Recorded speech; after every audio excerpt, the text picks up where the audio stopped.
बंधु माने आजिर एही भिडियोटी वृष राशि पाई बहुत अधिक गुरुत्वपूर्ण अटे। आज आमे जानिबा वृष राशि पाई 2024 मसीहा सेप्टेम्बर मासटी किपरि रहिबो। वृष राशिर मासिक राशिफल उपरे आलोचना करिबा। वृष राशिर व्यक्ति विशेष मानक पाई एही सेप्टेम्बर मासटी किपरि रहिबो संपूर्ण भाबरे आमे सेही विषय रे आलोचना करिबा। वृष राशिर व्यक्ति विशेष मानकर स्वास्थ्य, शिक्षा, प्रेम, वैवाहिक जीवन, भाग्य, क्यारियर एवं व्यापार वाणिज्यर स्थिति किपरि रहिबो एही सेप्टेम्बर 2024 रे से विषय रे विस्तार रूप रे आलोचना करिबा। नवग्रहंकर स्थिति मध्य देखिबा। नवग्रह केउं प्रकारर फल देबारे सक्षम हेबे। शेषरे अशुभत्व प्रदान करुथिबा ग्रह मानक पई विशेष प्रतिकार विषय मध्य जानिबा। सेथिपई भिडियोटी को स्किप न करी शेष पर्यंत निश्चय देखंतु। तेबे आसंतु आरंभ करिबा एही कार्यक्रमटी को जहाकी जन्म राशि एवं चंद्र राशि उपरे आधारित अटे। सेप्टेम्बर मास आरंभ रे वृष राशि रे नवग्रहंकर स्थिति विषय सर्वप्रथम जानिबा। एहा पूर्वरु जदि आपणकर वृष राशि होइथाय तबे भिडियोटी को लाइक करी चैनल टी को सब्सक्राइब करि देबे एवं कमेंट बॉक्स रे जय श्री जगन्नाथ निश्चय लिखिबे। तो बंधु माने वृष राशि रे प्रथम भावरे अछंती गुरु, द्वितीय भावरे अछंती मंगल, चतुर्थ भावरे अछंती सूर्य एवं बुध, पंचम भावरे अछंती शुक्रंक सहित केतु, दशम भावरे अछंती शनि एवं आपणकर एकादश भावरे अछंती राहु। तेबे सर्वप्रथम आसंतु जानि नेबा एही सेप्टेम्बर मासरे आपणकर स्वास्थ्य किपरि रहिबो। बंधु माने कुंडलीर प्रथम भावटी होइथाय आपणकर स्वास्थ्यर भाव, आपणकर इम्युनिटी सिस्टम रो भाव। आपणकर प्रथम भावर स्वामी हेउछंती शुक्र एवं शुक्र आपणकर पंचम भावरे विराजमान अछंती। मात्र पंचम भावरे शुक्र नीच स्थिति रे अछंती एवं 18 सेप्टेम्बर को शुक्र आपणकर षष्ठ भाव को चलन करिवे। तो एही मासरे आपणकर स्वास्थ्य भल रहिबो कारण प्रथमे शुक्र त्रिकोण रे अछंती एवं एहा परे शुक्र निजर स्वगृह को चलन करिवे एवं शनिकर स्थिति मध्य भल रहिछि, बुधंकर स्थिति मध्य भल रहिछि, मंगल मध्य आपणकर द्वितीय भावरे अछंती एवं राहु मध्य एकादश भावरे अछंती। तो स्वास्थ्य जनित कौनसी भी समस्या एठारे देखा जाउ नाही। मात्र आपणकर अष्टम भावर अधिपति देवगुरु बृहस्पति आपणकर लग्न रे विराजमान अछंती। तो सेथिपाई आपण निजर खाद्य पेय उपरे ध्यान दियंतु एवं निजर डाइजेस्टिव सिस्टम उपरे मध्य ध्यान दियंतु। एहा व्यतीत आपणकर किछि डेंटल इश्यू मध्य देखा देई पारे। केवल मात्र एतिकी जिनिस प्रति आपणकर ध्यान देबार अछि। एहा व्यतीत एही मासरे आपणकर कोनोसी भी स्वास्थ्य जनित समस्या देखा जाउ नाही। एबे आसंतु जानिबा आपणकर शिक्षा क्षेत्र किपरि रहिबो एही सेप्टेम्बर 2024 रे विद्यार्थी मानक पई किपरि रहिबो एही सेप्टेम्बर मासटी। तो बंधु माने कुंडलीर पंचम भावटी होइथाय आपणकर शिक्षार भाव एवं आपणकर पंचम भावर अधिपति हेउछंती बुध। तो बंधु माने 23 सेप्टेम्बर परे आपणकर पाठ पढ़ार स्थिति भल रहिबो। 23 सेप्टेम्बर पूर्वरु आपणकर पाठ पढ़ारे किछि समस्या आसी पारे। आपणकर माइंड डाइवर्ट होई पारे, आपणकर मन अन्य जिनिस रे लागि पारे, आपणकर कॉन्फिडेंस लेवल कमी पारे एवं पाठ पढ़ारे आपणकर ध्यान मध्य कमी जाई पारे।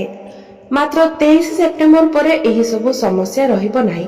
23 सेप्टेम्बर परे आपणकर पाठ पढ़ार स्थिति बहुत भल रहिबो एवं जदि आपणकर कोनोसी एग्जाम अछि तो 23 सेप्टेम्बर परे आपणकर एग्जाम मध्य बहुत भल रहिबो।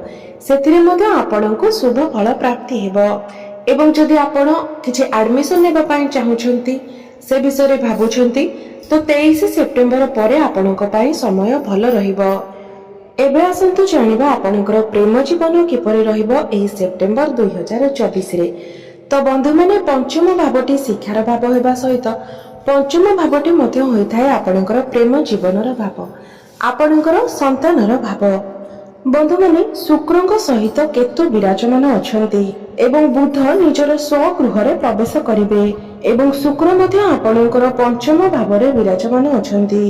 तो आपणकर जो फिलिंग्स रही आपणक भितर जो अंडरस्टैंडिंग रही ताहा बहुत भल रहिबो कारण आपणकर राशि स्वामी शुक्र निजे ही पंचम स्थान रे अछंती अर्थात एही मासटी आपणकर प्रेम जीवन को नहीं बहुत भल रहिबो। एमिति कि पूर्वरु जदि आपणकर प्रेम जीवन रे कोनोसी समस्या रहितिला तेबे सेही समस्यार समाधान मध्य होई जिवो। आपणकर प्रेम जीवन एही मासरे बहुत भल रहिबो कारण बुध मध्य आपणकर पंचम भावरे विराजमान अछंती। आपणकर कम्युनिकेशन स्किल आपणकर कथा कहिबार शैली आपणकर प्रेम जीवन रे बहुत भल रहिबो। एबे आसंतु जानिबा आपणकर वैवाहिक जीवन किपरि रहिबो एही सेप्टेम्बर 2024 रे।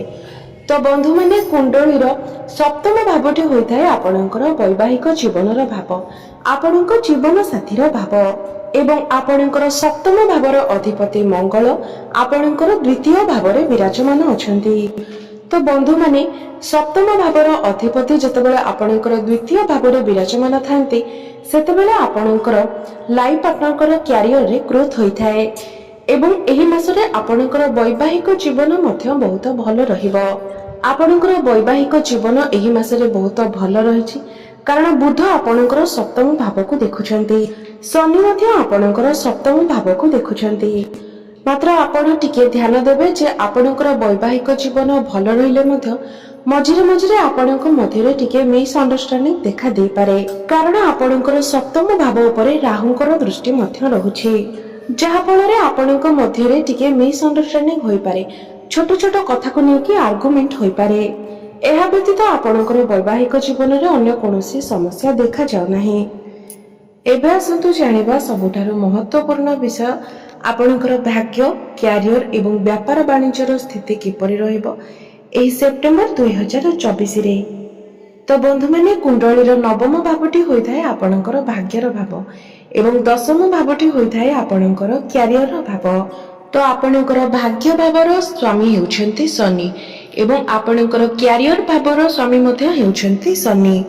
तो भाग्य को नै जदि हमें कहबाकू जिबा तो आपणकर शुक्रंकर स्थिति भल रहिछि बुधंकर स्थिति मध्य भल रहिछि। तो एही मासरे आपणकर भाग्य बहुत भल रहिबो। तो आपण जो कार्य करूछंती सेथिरे आपणको टिके अधिक समय लागिबो कारण शनि वक्री स्थिति रे अछंती मात्र आपणकर कार्य निश्चित रूप रे सफल हेबो भाग्य आपणकर साथ देबो कारण शनि वक्री होई आपणको नवम भावर फल मध्य प्रदान करिवे। शनि मध्य आपणकर दशम भावरे अछंती सेथिबाई चिंतित हेबार मध्य कोनोसी विषय नाही। जदि आपण कोनोसी प्लानिंग करिबा पई चाहुचंती कोनोसी डील करिबा पई चाहुचंती इन्वेस्टमेंट करिबा पई चाहुचंती शेयर मार्केट स्टॉक मार्केट रे कोनोसी इन्वेस्ट करिबा पई चाहुचंती तो 17-18 सेप्टेम्बर परे आपणको एथिरे शुभ फल प्राप्ति हेबो। मात्र मने रखंतु जे आपण जहा भी करूछंती प्रत्येक जिनिस पूर्वरु आपण भल भाबरे भाबी चिंती करंतु। तो भाग्य को नहीं आपणकर एही मासटी बहुत भल रहिछि।